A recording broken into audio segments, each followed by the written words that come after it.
എന്താണെന്ന് കാണിക്കാതെ എവിടെ നോക്കിയാ നടക്കണം മനുഷ്യനെ നടക്കെടുത്താനായിട്ട് മനുഷ്യന്റെ വയറും പോയി. നീ കൊല്ലാൻ പറ്റിയാ? കൊല്ലാൻ പറ്റിയാ? അതെ ചോരയൊക്കെ വരുന്നുണ്ടല്ലോ. ആംബുലൻസ് വിളിക്കോ? ലൂർദ് ഹോസ്പിറ്റലിൽ ആംബുലൻസ് വിളിക്ക്. വേമ്പളിക്ക്. Hello good evening emergency. പച്ചാക്കത്തിൽ ആക്സിഡന്റ് പറ്റിയോ? കുറെ സ്റ്റാഫ് ഉണ്ടോ? ലോക്കൽ സ്റ്റാഫ് തന്നെയാണോ എല്ലാവരും? ആണോ? ഇവിടുത്തെ ആംബുലൻസ് അയക്കാം കേട്ടോ. ഇവിടെ ബെസ്റ്റ് ആക്സിഡന്റ് പറ്റിയില്ല. ഞങ്ങൾ പച്ചാക്കത്തിൽ യൂത്ത് ഹോസ്പിറ്റലിലെ സ്റ്റാഫുകൾക്കാണ് പറ്റിയത്. ഇവിടുത്തെ ആംബുലൻസ് അയച്ചിട്ടുണ്ട്. മാസ് കാഷ്വാലിറ്റി വരുമ്പോൾ അനൗൺസ് ചെയ്യണം കേട്ടോ.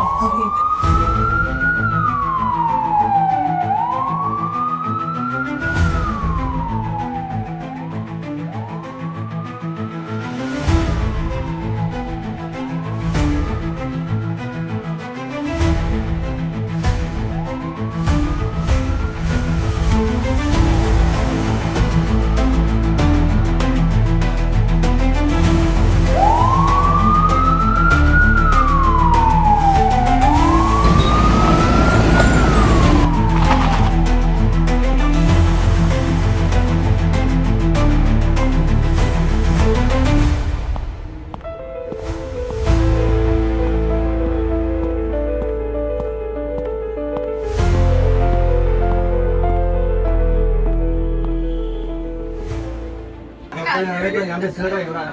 പെട്ടെന്ന് ബസ്സിലെ വട്ടം ഒരാൾ ഫോണിൽ ചാടിയതാ. പെട്ടെന്ന് ചവിട്ടിയപ്പം എല്ലാവരും ഇതായി ഇവിടെ നിന്ന് ചാടി ഞാൻ പോയി. ഒരാളുടെ തല അടിച്ചു സൈക്കിളിൽ ബ്ലഡ് ഡാമേജ് പറ്റിയിട്ടുണ്ട്. ഇപ്പൊ ജസ്റ്റ് സംഭവിച്ചുള്ളൂ. അവരെന്താ അഡ്ജസ്റ്റ് ചെയ്ത് കാരണം യൂണിഫോം കണ്ടപ്പോഴത്തേക്ക് എല്ലാവരും ലോഡ് സ്റ്റാഫായിട്ട് തോന്നി. അപ്പൊ അതുകൊണ്ട് ലോഡിലൊക്കെ ഞാൻ പച്ചാൾക്ക്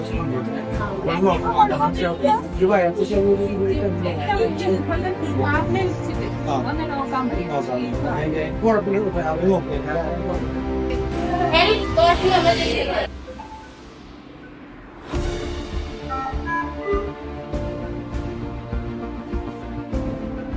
Everyone clear? 1, 2, 3. Start here.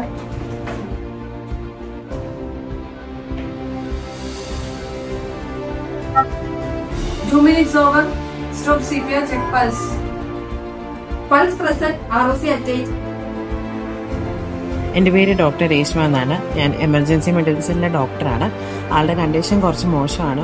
ആൾ ഇവിടെ വന്നപ്പോൾ തന്നെ കാർഡിയക് അറസ്റ്റിലായിരുന്നു. അപ്പോൾ നമ്മൾ CPR ഒക്കെ കൊടുത്തിട്ടാണ് റിവൈവ് ചെയ്തിരുന്നത്.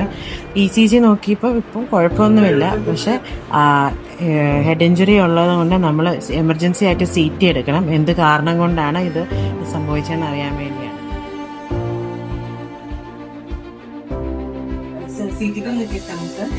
Bilateral subdural hemorrhage ഉണ്ടായിരുന്നു. Right more than left. പിന്നെ midline shift of 10 mm towards left and right with an angle herniation was there. അതിന്റെ അവസ്ഥ കുറച്ച് സീരിയസ് ആണ്. ഇപ്പം ആക്സിഡന്റിന് ശേഷം തലയ്ക്ക് വലിയ പരിക്ക് പറ്റിയിട്ടുണ്ട്. നമ്മൾ സ്കാൻ ചെയ്തതിൽ കുറച്ച് വലിയ ബ്ലീഡിംഗ് ആണ്. അത്രയും വലിയ ബ്ലീഡിംഗ് വരുമ്പോൾ എന്തായാലും സർജറി വേണം. സർജറി ഇല്ലെങ്കിൽ ഇല്ലാതെ നമുക്ക് മുന്നോട്ട് പോകാൻ പറ്റാത്തൊരവസ്ഥയാണ്. ഇപ്പൊ പരിശോധിക്കുമ്പോൾ തന്നെ നമുക്ക് വലിയൊരു റെസ്പോൺസ് കിട്ടുന്നില്ല. അപ്പൊ എന്തായാലും എമർജൻസി സർജറിക്ക് പ്രിപ്പയർ ചെയ്യണം. സർജറിക്ക് അറൌണ്ട് ഒരു 1-1.5 lakhs ആവും. അത് കുഴപ്പമില്ല. നമുക്ക് എന്തായാലും ഇപ്പം പേഷ്യന്റ് ലൈഫാണ് ഏറ്റവും ഇമ്പോർട്ടന്റ്. സർജറി മുന്നോട്ട് പോവാം. എമൗണ്ടിന്റെ കാര്യം നമ്മൾ PR ആയിട്ട് ഡിസ്കസ് ചെയ്യാം. PR-നെ വിളിച്ച് പറയാൻ എന്റെ കാര്യം.